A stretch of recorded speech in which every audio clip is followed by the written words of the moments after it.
Hello' everyone, কি খবৰ? আশা কৰোঁ সকলো ভালে আছে। ময়ো ভালে আছোঁ। আজি ধৰিছে এটা ব্লগ। বতৰটো চাওক না, ইমান বেয়া, ইমান বৰষুণ দি আছে। এইকেইদিন কি হৈছে নাজানো, খুব বৰষুণ দিছে একদম পুৰা একেৰাহে। আৰু আজিয়ে বৰষুণৰ বতৰত খাম বুলি ভাবিছোঁ পচলা। আৰু এতিয়া ধুনীয়াকৈ পচলাটো মিহি মিহিকৈ কাটি লওঁ।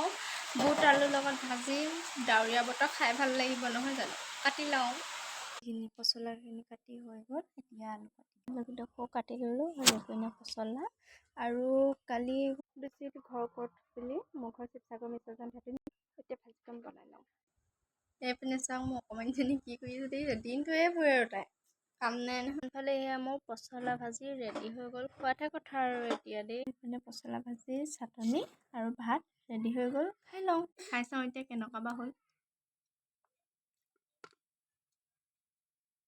মজা হৈছে পচলা ভাজি আৰু ভাত পানী খালোঁ। আজিলৈ আহিছোঁ, বাই।